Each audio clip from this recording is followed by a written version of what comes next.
uma nova edição do programa Fala Deputado, aqui pela TV AL e também pela Rádio AL.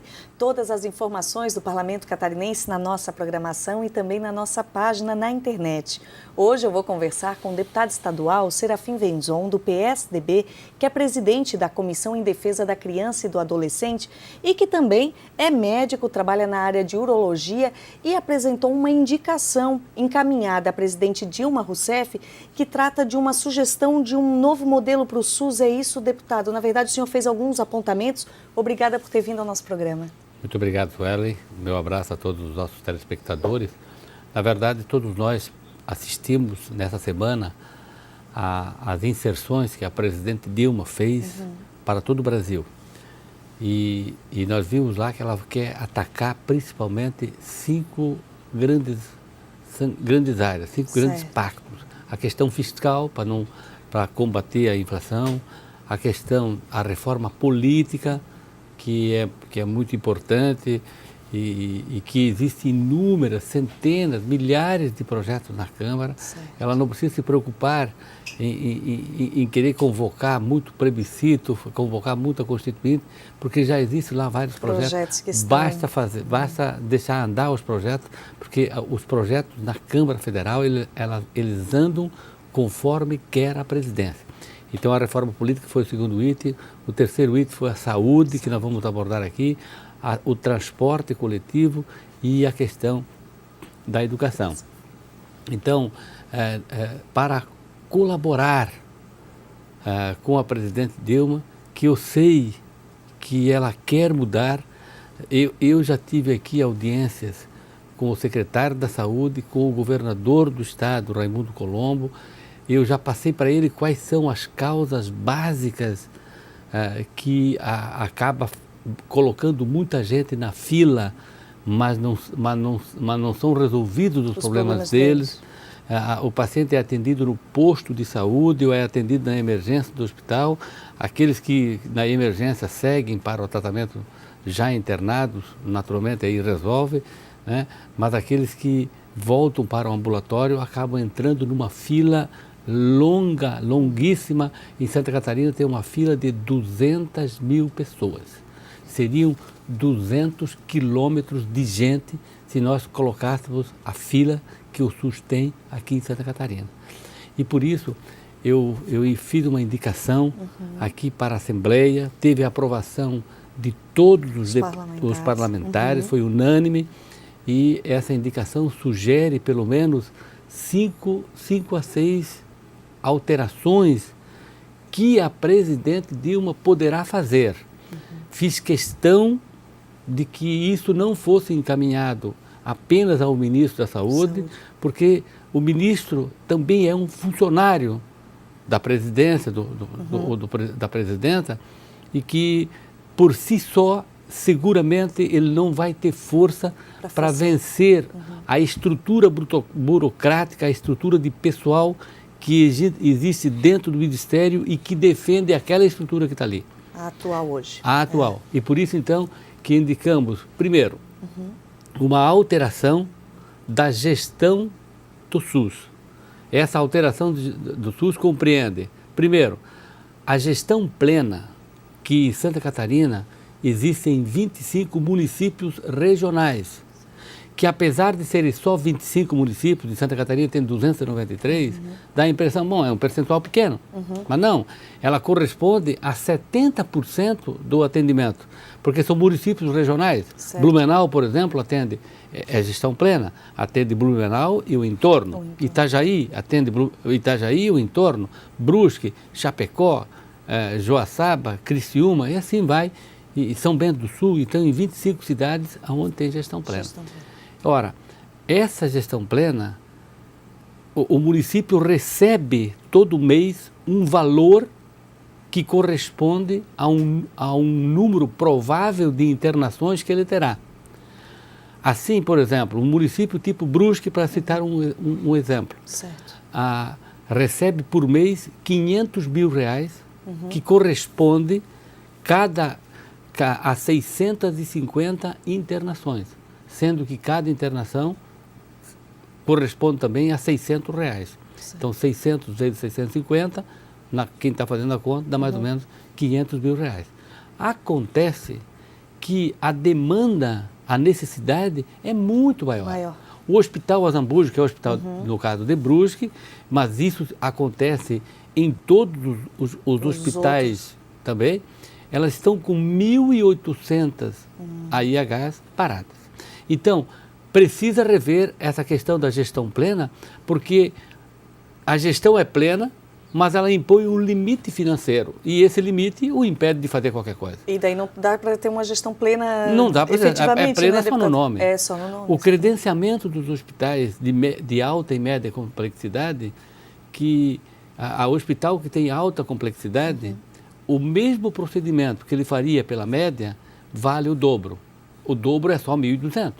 Então, uma cirurgia que o hospital receberia 600, se ele for classificado como média complexidade, ele receberia 1.200 se ele estivesse na alta complexidade.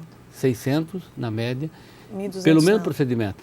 Então, o SUS usa esse critério de credenciamento não pela qualidade do hospital, não pela qualidade dos médicos, e sim pelo dinheiro que tem para aplicar ali. Então, ele não credencia ninguém, porque senão ele não teria recurso para pagar a todos. Terceiro, o SUS, em vez de repassar os honorários, quando faz uma internação, em vez de repassar os honorários para o médico, para o bioquímico, para o anestesista, para o corpo clínico que atendeu aquele paciente, como era anteriormente, agora o SUS elaborou uma forma que passa a conta inteira para o hospital. Depois o hospital divide. Ocorre que, como esses hospitais estão em extrema dificuldade financeira, eles precisam fazer uma pauta de prevalência. E pagam por primeiro o laboratório, porque senão não recebe o remédio para fazer o tratamento. Precisam pagar o mercado, porque senão o mercado não entrega mais a alimentação. A lavanderia, o funcionário contratado, porque senão ele incorre nas leis trabalhistas. E o médico, que é geralmente credenciado, ele fica por último, na maioria das vezes, não recebe. Tem mais de 50, 60 hospitais que eu sei que estão há mais de 9 meses sem conseguir repassar os recursos para os hospitais. E é naturalmente que isso, então, vai desestimulando a equipe para fazer. Um quarto item importante que nós citamos à presidência. Os hospitais filantrópicos e particulares, eles atendem a quem procura. Eles atendem muito a todos aqueles que têm direito, porque todos nós, todas as pessoas, têm direito ao sistema único. Aquele que vai no hospital particular, ele vai por uma necessidade. Se o hospital público fosse bom, e se ele atendesse, ele iria lá. Ora, esse hospital particular e filantrópico, ele é obrigado a pagar o imposto. A pagar todos os impostos, o imposto estadual e municipal. Ele paga ICMS de 30% sobre a energia que ele usa, o ICMS sobre os alimentos que ele usa, o ICMS sobre os remédios que ele usa, e fora e ainda os tributos federais. Alguém diz assim, não, mas os hospitais filantrópicos não pagam imposto. Mentira também. Eles são obrigados a atender 20% de gratuidade. Então, uma coisa é você ter uma sala de aula, onde tem 10 alunos e colocar mais 2. Ou onde tem 20 alunos, colocar mais 4. Certamente não vai onerar muito a universidade se você acrescentar 4 alunos numa sala de 20. Mas no hospital, você atender 20 pacientes e depois atender 20 gratuitamente, 4 gratuitamente, que corresponde aos 20%, ela significa um custo exatamente igual como o outro. Ou seja, exigir do hospital troca de imposto ou troca de dívida, como aliás sugeriu o presidente, por atendimento, não há como atender, como resolver, até porque esses hospitais estão altamente sucateados.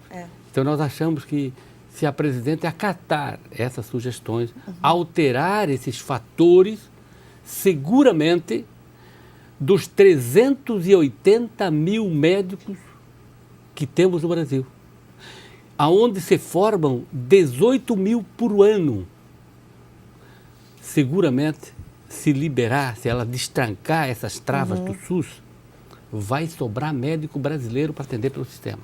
Sim. Ela não precisa se preocupar em importar, em buscar médicos de fora. O problema não está na mão de obra, está no sistema. Ela pode trazer mais do dobro de doutor para o Brasil se ela não liberar o teto, o teto financeiro, se não mudar os critérios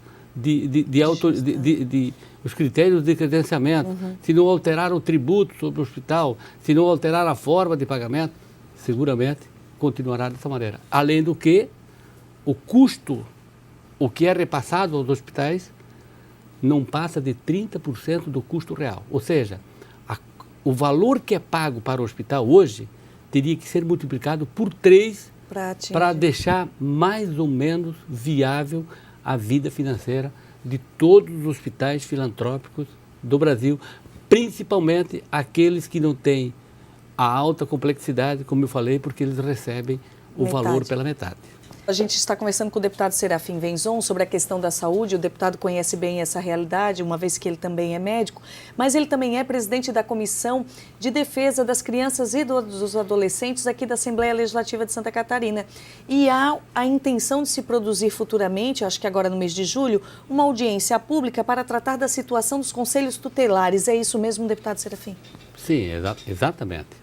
A Presidência da República, no ano passado, até para atender uma necessidade muito importante com relação aos conselheiros tutelares do Brasil inteiro.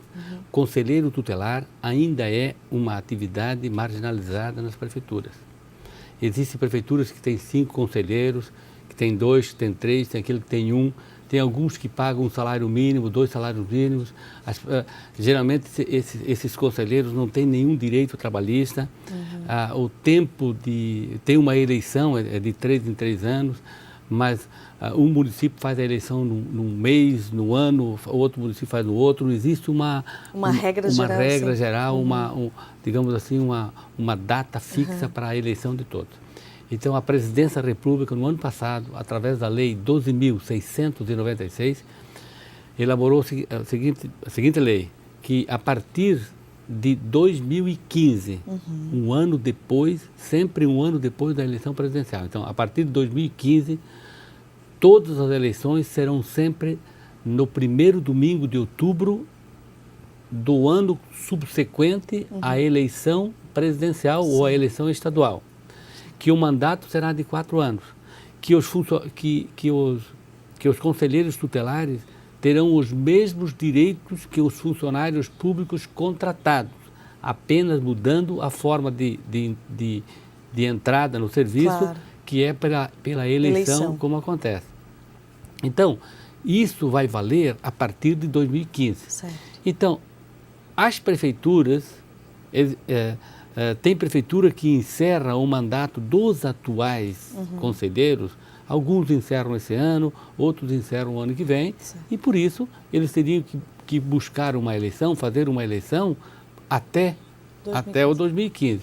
Mas aí vai ficar um mandato curto, um mandato de um ano e meio, vácuo ali, né? Fica um vácuo muito ruim. Por isso eu apresentei uma emenda essa que visa prorrogar o mandato dos atuais conselheiros até outubro de 2015, quando teremos então a eleição unificada no Brasil inteiro. Certo.